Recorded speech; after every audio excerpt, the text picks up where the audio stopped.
The sun burned hot over the endless red desert, and the dusty trails stretched like a forgotten scar across the land. Wagons creaked, horses neighed, and the settlers trudged forward, weary from days without rest. Among them was a little girl named Lydia, just 7 years old, with hair the color of sunlight and eyes full of curiosity. Her family was part of a small wagon train, heading west, chasing dreams of land and freedom. But dreams didn't fill empty stomachs. The journey had been long and cruel. Water was scarce, bread even scarcer. Lydia clutched the last piece of cornbread her mother had baked 3 days earlier. It was dry and cracked, but it was all they had. Her father, a quiet rancher with calloused hands, told her to save it for herself. But Lydia's heart was different, gentle, giving, and brave. That morning, as the wagons stopped by a dry creek bed, dust clouds began to rise from the horizon. The settlers tensed, reaching for rifles. "Indians!" someone shouted. Fear spread faster than the wind. From the red cliffs came Apache riders, fierce and silent, their faces painted for the desert sun. They stopped their horses a few yards away, eyes unreadable, watching the frightened settlers. Lydia's father stepped in front of her, hand trembling near his rifle. But the little girl didn't feel fear, only curiosity. She looked at the leader, a tall man with feathers woven in his hair and a face carved by time and hardship. His gaze met hers for a moment, and she saw no hatred there, only hunger. The warriors looked tired, parched, perhaps even desperate. Without thinking, Lydia stepped past her father. "Lydia, get back!" he shouted, but she didn't stop. Her small bare feet kicked up dust as she walked to the front of the wagon. In her tiny hands was that last piece of cornbread. The Apache chief watched in silence as she extended it toward him. "You can have my bread," she said softly. The world seemed to hold its breath. The chief dismounted slowly, his shadow falling over her. He looked at the bread, then at her, this small, unafraid child offering the last of what she had. Around them, rifles trembled, hearts pounded, and the wind whispered through the canyon. The chief took the bread gently, almost reverently, and for a moment there was peace. He broke the bread in half and handed one piece back to her. Then, without a word, he turned and mounted his horse. The warriors followed, disappearing into the desert haze. The settlers stood frozen. Lydia's father knelt and held her tight, his voice shaking. "You could have been killed," but Lydia just smiled. He was hungry. That night, as the stars burned over the endless sky, her father stared into the fire, wondering what kind of world his little girl was meant to change. The days that followed were strange and silent. The settlers moved cautiously through Apache country, glancing over their shoulders, half expecting an ambush. But no arrows came, no war cries, echoed through the hills. Lydia's small act had spread whispers among the men. Some called it foolish, others called it divine. "That bread might have saved us," one man murmured around the fire. Her father didn't answer, but deep down he knew something had changed. One evening, as the sun sank into the horizon, painting the sky in gold and fire, Lydia and her father stopped by a rocky ridge to set camp. The air was still, too still. Then came the distant sound, drums, soft at first, like the heartbeat of the earth, then louder, rolling across the desert night. The settlers panicked, gathering rifles and circling the wagons. Lydia peeked out from the shadows and saw lights flickering.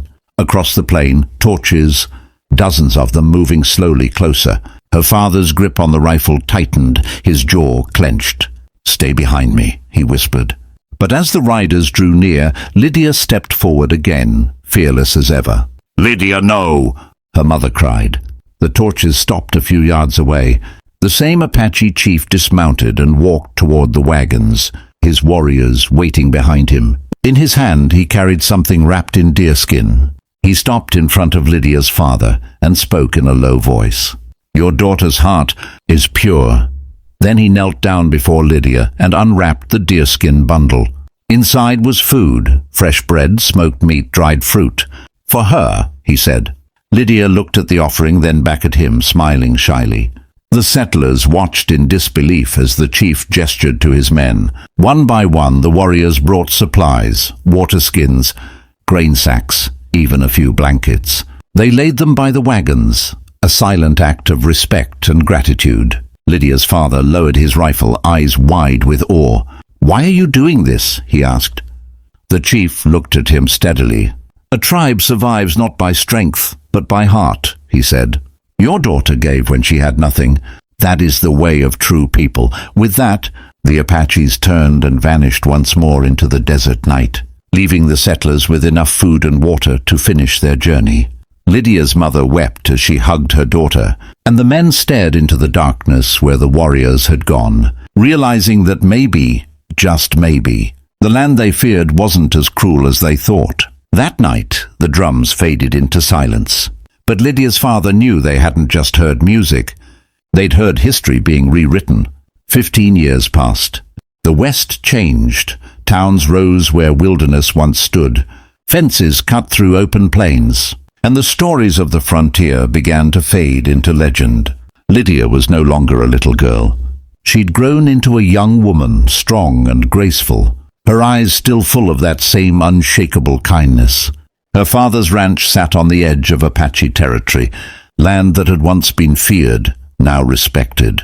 One summer afternoon, as she stood on the porch watching the horizon, dust began to rise again from the distant trail. She shaded her eyes against the blazing sun and saw them, riders, dozens of them moving in silent formation. Her father came out beside her, rifle in hand, old instincts returning. But Lydia laid her hand on his arm. "No, Papa," she whispered. "They're not enemies." As the riders drew closer, she recognized their leader, the same Apache chief. Though older now, his hair streaked with gray. He dismounted and approached, a solemn smile on his face. "Little one," he said, his voice deep and steady, "you once gave me bread when your people feared me. Today I return what was given." Behind him, his warriors unloaded baskets filled with corn, bread, and fruit. "The land has been good this year. You will not hunger." Lydia's eyes filled with tears as she clasped his hands. Around them, the wind carried whispers of the past, a memory of kindness stronger than fear, of humanity greater than hate. The settlers from nearby ranches watched from afar, stunned by the sight of Apaches bringing gifts to a white rancher's family. And as the sun dipped low behind the mesas, painting the land in gold, Lydia turned to her father and smiled. "You see, Papa," she said softly, "kindness never dies. It just takes time to come home." As the video fades to black, the narrator's voice could say, "One act of kindness can change generations." If this story touched your heart, hit the like, subscribe, and share button, because the West was built not just on courage, but on compassion,